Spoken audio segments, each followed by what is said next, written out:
Hey everybody, Ken Plume here with a little audio update, audio-visual update on our Kickstarter project. You know, the little thing about the children's book that I co-wrote with John Robinson with art by Len Peralta called There's a Zombie in My Treehouse. And what we're trying to do is fund the creation of an iBook edition of There's a Zombie in My Treehouse. See how I said it again? Anyway, what we've done and what this little presentation is intended to give you a little more clarification on is, as funding levels leading up to the full funding of our project, we've lined up some very wonderful special guests to provide audio readings of the book that eventually will be available as selectable audio tracks within that iBook if we get funded. So for every time we reach a certain level of funding, it unlocks another one of these readers. So we thought we'd actually give you a little preview of some of these readers, so you can hear it instead of just seeing a dry name on a list, although it may be a fantastic name like a John Hodgman, or a Jonathan Coulton, or a Tom Kenny, or a Billy West. Still, to hear them is a lot more exciting, right? So what we're going to do is, in this little video, we're going to go through the entire book, but the lines are all delivered by different guest readers, so you can get a little bit of an overview of some of the people that we have lined up that you can unlock with your funding for this project. But just keep in mind that some of these readers are only unlocked as we head towards our stretch goal, above and beyond the $10,000 base level of getting just the iBook funded.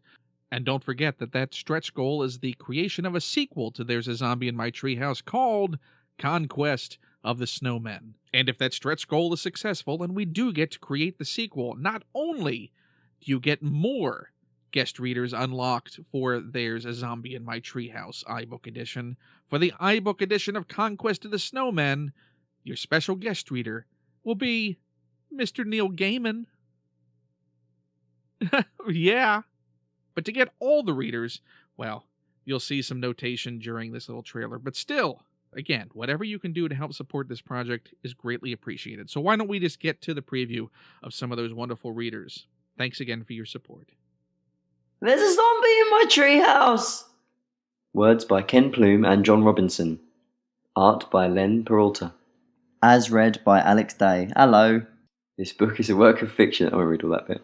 Life on Cameron Lane was as normal could be. There were normal houses and normal families and normal cars in normal garages with normal trees in all the normal yards. In this normal town, Johnny was a perfectly normal boy. You'd never guess there was anything particularly special about him, judging by his normal looks and normal demeanor. In fact, he was just a normal boy. What wasn't normal, however, was the tree in his yard. Well, not the tree, really. It was just a normal tree. It wasn't even the treehouse nestled in its lofty limbs. That was normal, too. On normal days, Johnny would come home after school and play in the treehouse. Some days he'd rescue a princess from the evil dragon that perched menacingly in the topmost heights of the old oak tree. Other days, he'd vanquish the dread pirate lord whose flagship just happened to look suspiciously like the shed in Old Man Johnson's yard. Sometimes he even managed to save the Ruby Galaxy from the monstrous Zorgo, when his mother didn't make him come in too early. There came a day, however, not that long ago, when Johnny found something abnormal in his normal life. It was the day that Johnny discovered a zombie in his treehouse. How was he supposed to play today, or any day? No matter how much he wanted to drive the burly bandits from Gruesome Gulch or defeat the Grey Hand Ninja Clan, with the presence of this undead intruder, it certainly seemed like there was no way he'd ever be able to play in his treehouse again. Things went from bad to worse when that bully Billy Davis from down the street stopped him while he was walking home from school. "What's the matter?" Billy the bully asked. "Why aren't you playing in your stupid little treehouse?" "I can't go play in my treehouse," Johnny said. "There's a zombie in it."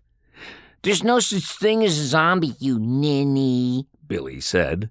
"Well, if you think that, you can go tell him. He's right up in the treehouse. I bet he'd love to hear he's not real. But I wouldn't do it if I were you. You'd have to be pretty stupid to do that." "You're stupid. I'll go tell your imaginary zombie whatever I want," Billy said with a sneer, then pushed Johnny out of the way.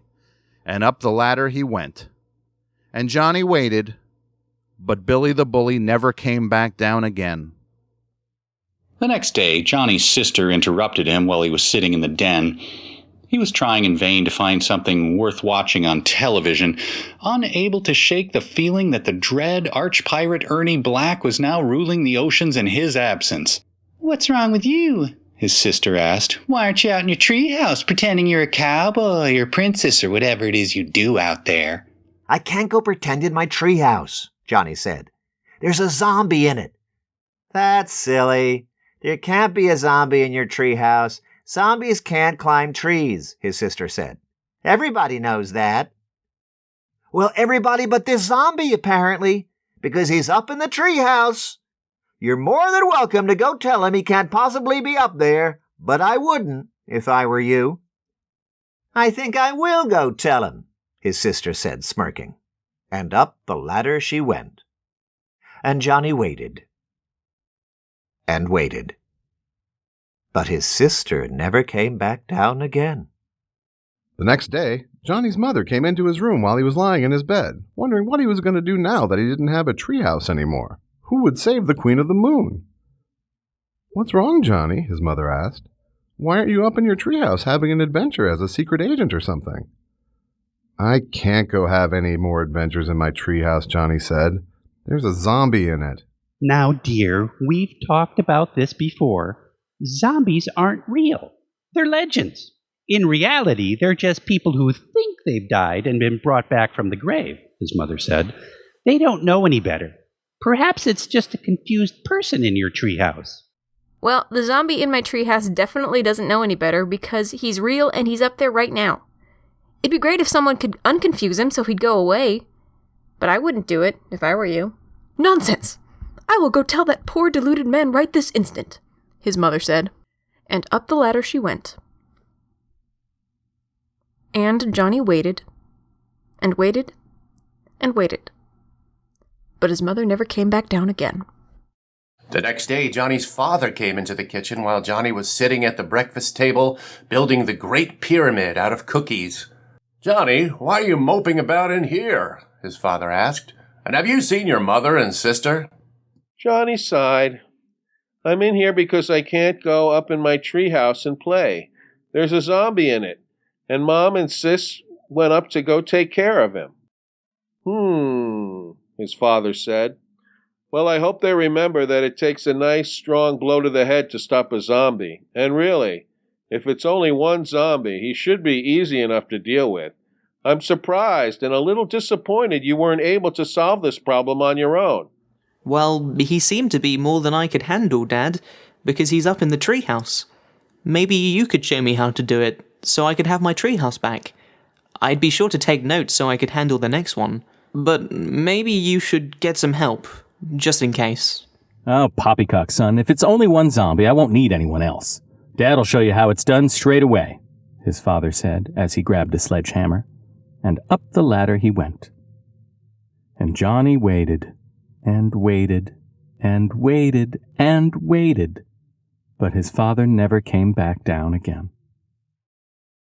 Johnny is still waiting for someone who can help him with his zombie problem. Because although it's nice to have the bully gone, and he does miss his mother and his father and his sister, mostly, he really, really misses his treehouse. The end. Or is it?